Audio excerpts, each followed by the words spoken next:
Oi, pessoal, tudo bom? Dando sequência às nossas resenhas reflexivas, hoje eu vou abordar o capítulo A Sombra Coletiva, escrito por Deepak Chopra no livro O Efeito Sombra, que ele escreveu juntamente com Debbie Ford e Marianne Williamson.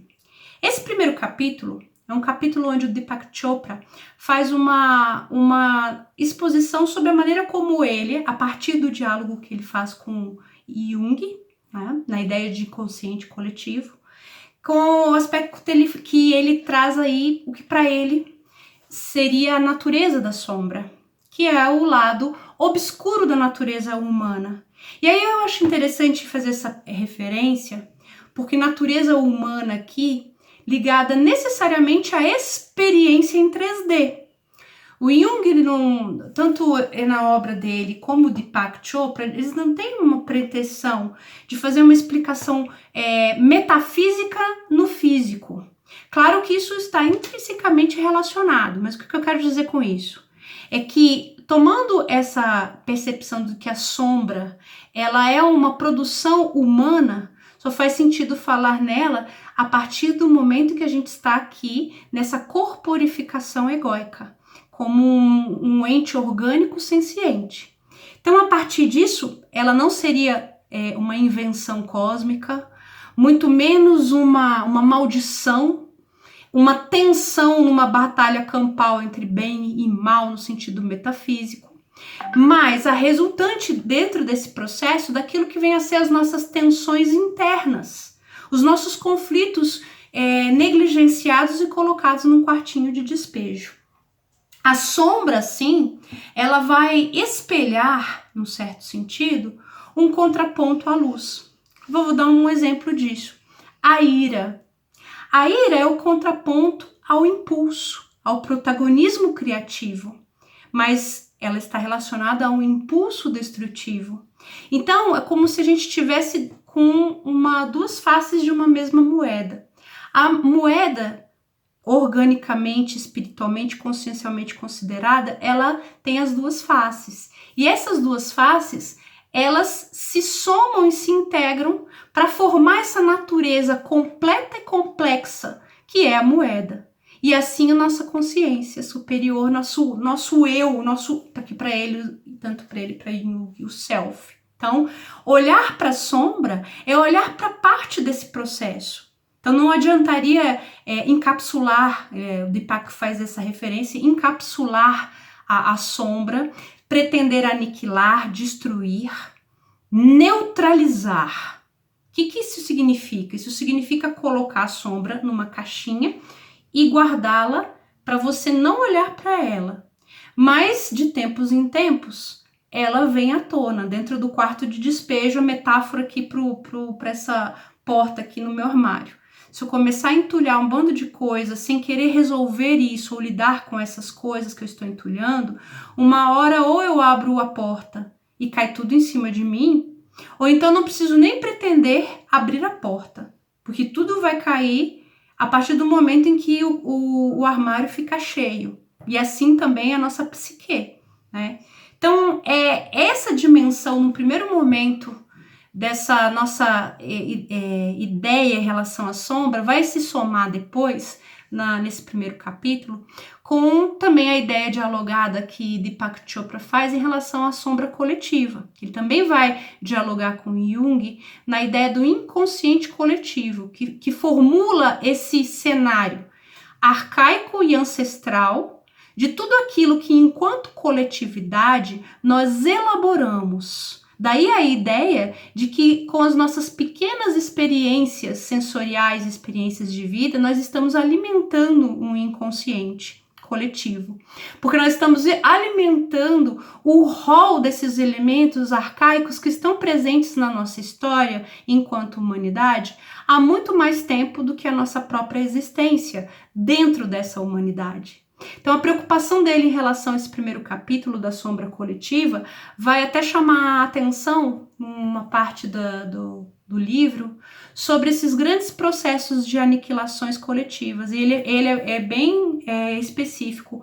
Guerras, doenças. E não dá para a gente não deixar de fazer uma lembrança com o momento que nós estamos vivendo. É um momento de pandemia e também um momento de intensas relações, tensas e intensas relações quase que beligerantes entre os países.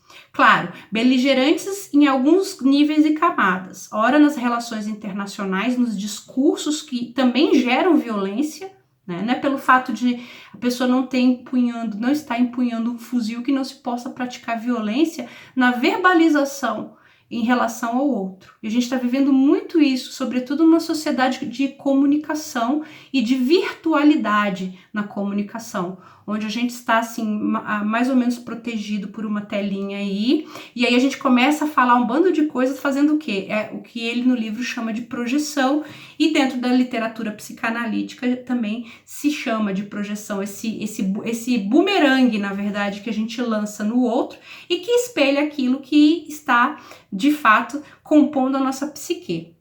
Então ele faz até referência a uma experiência muito interessante em Stanford, numa universidade, né, que é onde os estudantes de psicologia foram convidados a fazerem os papéis de prisioneiros e de guardas do cárcere, mas dentro da liberdade para eles agirem da maneira que melhor lhes conviesse. E qual foi a surpresa no experimento? Que os alunos que ficaram no lugar de fala e de atitude dos guardas começaram a reverberar, a reproduzir a mesma lógica de violência. Então, e sem terem consciência disso. Isso no plano discursivo, depois no plano atitudinal. Então são esses pequenos experimentos, na verdade, eu não gosto de chamar muito de experimento, mas para fins científicos de demonstração de alguma coisa, vale a pena.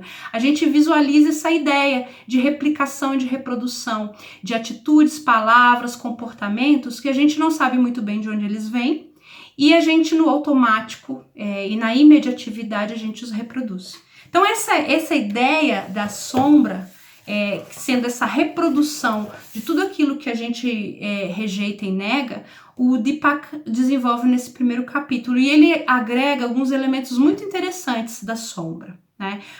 É tipo um roteiro, um passo a passo, onde a gente vai pegando elemento por elemento, e quando a gente começa a dissecar, a gente começa a perceber, já no primeiro momento, a ter essa percepção da sombra, que já é muito bom percebê-la, né, para poder o quê? Lidar com ela e trabalhar esse potencial que ela tem de se converter naquilo que a gente denominou, convencionou chamar de luz, né? Então, quais seriam esses elementos? Primeiro, a questão de guardar segredo. A gente tem essa coisa assim de ser pudico com o segredo. Esconder, não visibilizar, esse é o primeiro elemento. Junto com esse elemento, o fomento à culpa e à vergonha, né? A vergonha em relação a expor o que a gente pensa, a expor o que a gente sente, e culpa por não expor ou expor, e com isso ocasionar algum tipo de atropelo, enfim. Julgamento, porque a partir do momento que eu me aparto, fico em segredo e integro um papel que não é a revelação de mim mesma, eu começo a julgar o outro de maneira até hipócrita, porque aí o outro passa a ser o bode expiatório daquilo que está dentro de mim e eu não revelo. Isso é um aspecto interessante que vem junto com a culpa aos outros. Então, culpar os outros, de uma certa medida, também está relacionado a outro elemento, que é projetar no outro aquilo que eu identifico em mim, não quero enxergar como sendo algo que eu manifesto. Por isso é mais fácil enxergar no outro como espelho do que assumir que eu tenho eu manifesto essa determinada atitude e eu reproduzo determinado padrão. Daí a ideia de separação. Uma separação que vem da falsa sensação de que eu não fazendo nada disso, porque na verdade eu estou escondendo o que eu faço, eu sou superior ao outro, porque o outro eu coloquei para ser o bode ali, e em relação a ele eu vou atribuir esse juízo pejorativo, então eu me aparto dele. Esse pensamento de apartação é o que traz pra gente o conforto da gente, inclusive, falar frases do gênero: a humanidade está perdida, as pessoas não se amam. O que é isso? É uma projeção daquilo que dentro de mim eu tenho dificuldade de perceber, que é o julgamento que eu faço em relação a mim mesmo, da minha inapetência, inabilidade de demonstrar amor, ou então de fazer parte, dentro desse inconsciente coletivo, desse projeto desestruturante do humano. Só que como eu não assumo, eu me divido, eu sou o sujeito cognoscente que se divide do ambiente das pessoas e atribuo ao ambiente e às pessoas esse rol de defeitos que eu nego em mim mesmo. E aí vem o conflito. Então, inerentemente, os nossos conflitos estão relacionados a todas essas etapas, desses elementos que se somam para compor essa sombra. E qual é a maneira, sugestão assim, que o Deepak traz no livro dele para lidar com isso, né? Primeiro, perceber esse processo de projeção e parar de fazer essa projeção. Ou pelo menos perceber essa projeção, em que medida você faz a projeção nos outros de elementos constitutivos da sua psique no estado dissintônico, quando ela elabora a sombra. Desprender-se disso, desprender dessa projeção, para olhar o outro como o outro, não o outro como a projeção das suas idiosincrasias. Com isso, você abre mão desse julgamento pessoal pejorativo. Não é o julgamento de, hoje o dia está lindo, hoje o dia... É o julgamento pejorativo que acaba por projetar no outro, com esse ar blasé de superioridade, aquilo que está dentro de você. E, ao final, que vai se desenvolver no restante dos capítulos do livro, reconstruir esse corpo emocional. Esse corpo emocional dissintônico nosso, de negligência dessa sombra, é que para o Deepak Chopra traz essa estagnação e não se encarar no que diz respeito a perceber que ela existe e dentro dessa percepção buscar mecanismos de lidar com ela e de fazer conversões. Então, a partir do momento que a gente consegue fazer isso, a gente identifica muitas questões internas, né? A gente identifica quando que a gente começa a manter segredos das pessoas. Por que a gente não fala? Por que a gente não é honesto com os nossos sentimentos, né? E ao mesmo tempo, por que não sendo honesto eu também me culpo pra caramba e eu tenho vergonha dos meus sentimentos? Por que eu tenho vergonha do que eu sinto? E aí me separando das pessoas e atribuindo a elas esses predicativos que na verdade são meus, eu me torno extremamente injusta, porque na verdade o outro é só a visibilização daquilo que eu haveria de encarar, mas não encaro dentro de mim. E aí eu não encaro porque eu não quero ver a minha fraqueza. Na verdade, a minha fragilidade. O Deepak Chopra usa a palavra fraqueza. Mas eu acho sutil demais, singelo, olhar isso como uma fragilidade. Para a partir dessa fragilidade, a gente alavancar um processo de conscientização para a integração disso como, na verdade, o primeiro passo para se erguer e se fortalecer. E aí, com isso, perceber o tanto que a gente se separa dos outros e o tanto que a gente, com isso, gera lutas e conflitos entre bem e o mal, justo e injusto, ou seja, entre os binários. Então, na verdade, aqui essa primeira parte do livro dele, ele faz uma grande colocação dessa polarização que a gente insiste em desenvolver dentro das nossas atitudes, dos nossos pensamentos, na nossa forma de diagramar o mundo e o nosso papel dentro dele.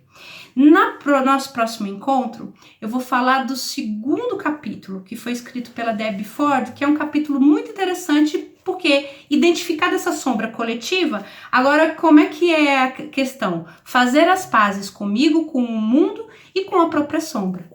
Um beijo grande para vocês, fiquem conosco aqui, deem a sua opinião, ali no sininho, ative as nossas notificações para a gente compartilhar isso com o mundo. Namastê!